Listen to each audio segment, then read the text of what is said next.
Every algorithmic trader eventually builds a momentum system with a flawless, upward-sloping backtest. It looks like an infinite money machine on paper, printing pure, unadulterated alpha. But the moment it deploys into a live order book, market friction violently destroys the equity curve.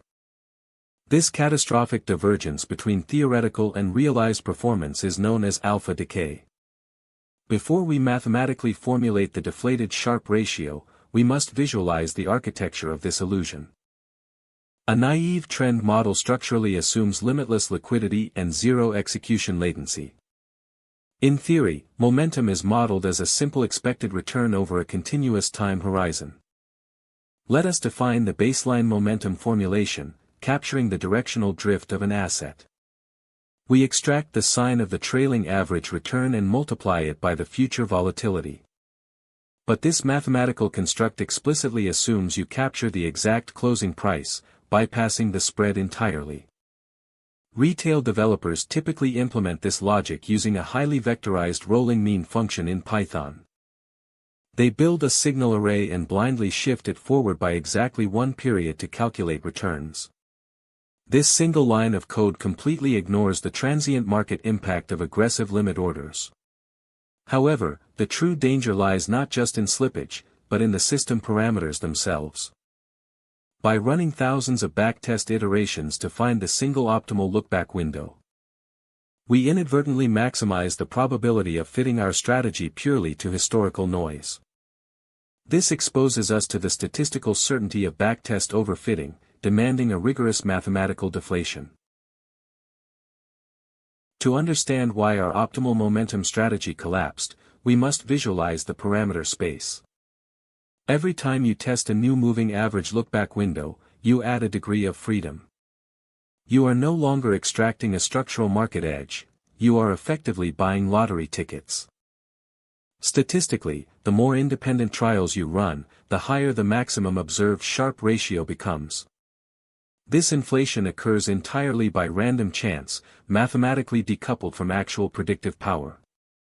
We formalize this inflation using the expected maximum Sharpe ratio, governed by extreme value theory. Notice how the expected maximum scales proportionally with the logarithmic number of trials, n. If you evaluate 10,000 variations, a Sharpe ratio of 2.0 is no longer an anomaly. It becomes the exact mathematical baseline of pure Gaussian noise. In Python, amateur quants automate this destruction using exhaustive grid searches and nested loops. By executing this brute force optimization, they permanently corrupt the statistical significance of the backtest. Observe how increasing the trial count systematically shifts the distribution of the maximum to the right. This continuous inflation is why naive backtests always look visually flawless before live deployment. To prevent this, we could mathematically penalize the Sharpe ratio using the raw trial count, n. But look at what happens when we apply this strict penalty to highly correlated financial models. Testing a 50-day and a 51-day moving average are nearly identical, not independent trials. The naive penalty function assumes perfect independence, causing a catastrophic mathematical overcorrection. Valid strategies are violently driven below zero, collapsing our entire analytical framework. To survive, we must mathematically define the true probability of backtest overfitting. To fix the mathematical collapse of the naive penalty, we must stop treating correlated backtests as isolated trials. Instead, institutional quants analyze the entire parameter grid simultaneously as a unified statistical distribution. We achieve this by calculating the exact probability of backtest overfitting, or PBO. PBO asks a ruthless, mathematical question regarding your optimization process. If we select the single strategy with the absolute best in-sample performance, what is the mathematical probability that it underperforms the median strategy on unseen out-of-sample data? We map the optimal in-sample rank directly against its realized out-of-sample relative performance. If the distribution violently drops below the median boundary, the system is fundamentally overfit to historical noise. In Python, we engineer this by cross-evaluating the relative performance ranks of our entire parameter matrix. We slice the return arrays, extract the optimized indices, and rigorously evaluate their degradation. Let us observe the resulting rank scatter matrix. Notice how strategies boasting top-tier in-sample metrics frequently collapse into the lowest out-of-sample percentiles. However, to calculate true out-of-sample degradation, we face a fatal architectural bottleneck. To evaluate PBO, we must repeatedly partition our historical data into alternating training and testing sets. If you apply standard machine learning k-fold cross-validation, you blindly slice the time series. This violent fracturing instantly destroys the serial correlation and volatility clustering inherent to financial markets. You are forcing your strategy to learn from impossible, discontinuous price gaps, invalidating your entire statistical edge. Before we construct a time series safe cross-validation engine, we must mathematically upgrade our evaluation metric. The standard Sharpe ratio is fundamentally flawed for algorithmic trading. It inherently assumes that strategy returns are perfectly symmetrical and normally distributed. In reality, trend-following systems exhibit extreme skewness and massive kurtosis. To account for this non-normality, and the multiple testing inflation we discovered earlier, we calculate the deflated Sharpe ratio. Let us rigorously construct the DSR formulation. The numerator evaluates our strategy's empirical Sharpe against the expected maximum Sharpe hurdle rate. The denominator computes the true, adjusted variance of the Sharpe estimator. Notice how it explicitly integrates the sample length, the skewness, and the kurtosis of the return profile. This formula outputs a pure probabilistic confidence score between 0 and 1. In Python, we engineer this metric using the cumulative distribution function of the standard normal distribution. We dynamically extract the empirical moments of the return array to correctly penalize fat tails in the denominator. Let us observe the deflated Sharpe threshold dynamically adjusting in real time. As the number of backtest trials increases, the minimum required Sharpe aggressively shifts to the right. A Sharpe of 1.5 might be statistically significant for a single trial, but completely worthless after 10,000 iterations. We now possess a mathematically rigorous evaluation metric.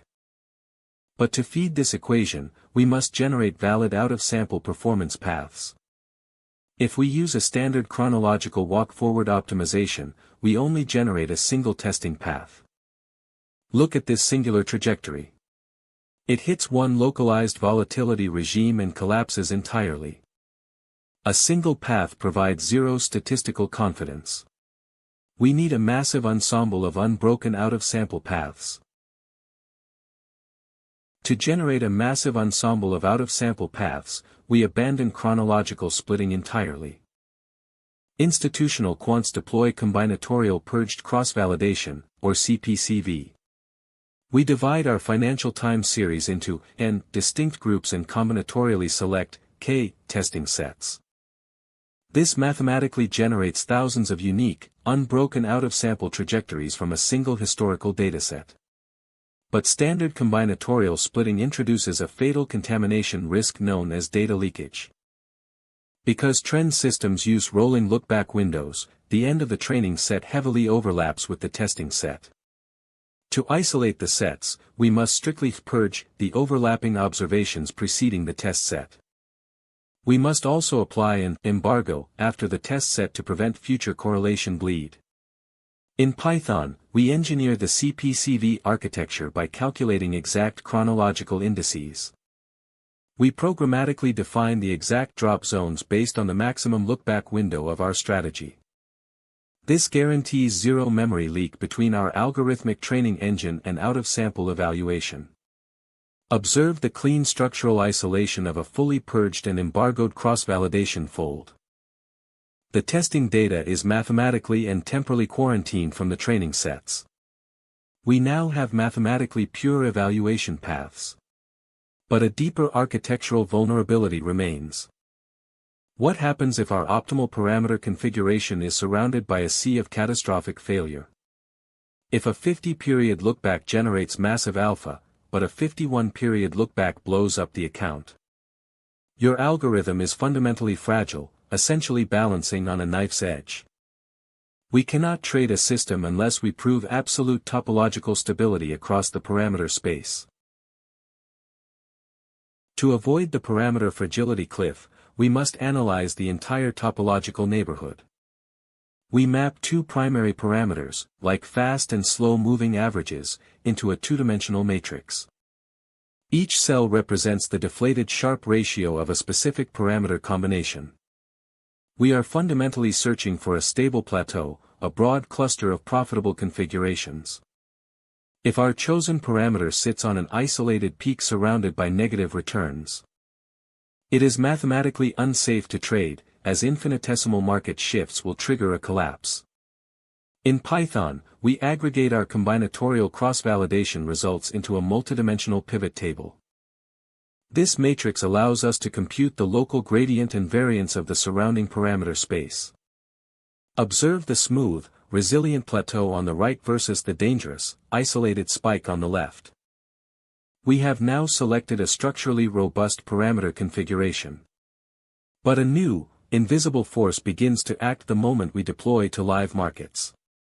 Over time, even the most stable parameter plateau will begin to erode.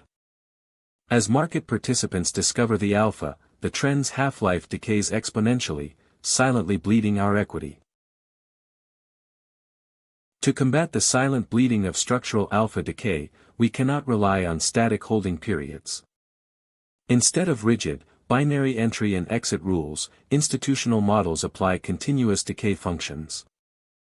We mathematically model the half-life of our trading signal, scaling down exposure as the edge evaporates. Let us formalize this logic using an exponential decay formulation. We define the dynamic position weight as the initial signal conviction, multiplied by an exponential decay factor driven by time. The parameter lambda controls the aggressive speed of this decay, directly calibrated to the trend's empirical half-life. As the elapsed time strictly increases, our capital allocation mathematically converges to zero. In Python, we engineer this by timestamping the precise moment of peak signal execution. We then apply a vectorized half-life function across our entire portfolio to continuously trim exposure. This guarantees we systematically rotate capital out of stale inventory as the market regains efficiency. Observe the smooth, continuous reduction in position sizing over time. Capital is safely and continuously harvested before the alpha completely vanishes. But relying exclusively on this elegant, time-based decay introduces a catastrophic vulnerability. What happens when a sudden macroeconomic shock violently reverses the trend before the half-life expires? The pure time decay function is completely blind to instantaneous volatility explosions. Your decaying position is violently annihilated by the market, exposing the fatal flaw of time-only management. To survive extreme macroeconomic shocks out of sample, time-based decay is completely insufficient. We must architect a dynamic defense mechanism that accelerates signal decay when volatility explodes. Institutional models continuously measure real-time variance against a strict historical baseline. Let us introduce the volatility-adjusted decay formulation. We mathematically define a dynamic lambda, driven by the ratio of realized volatility to our target baseline. When a flash crash hits, this ratio accelerates exponentially, forcing the position weight instantly to zero. In Python, we engineer this by fusing a rolling average true range calculation directly into our decay engine.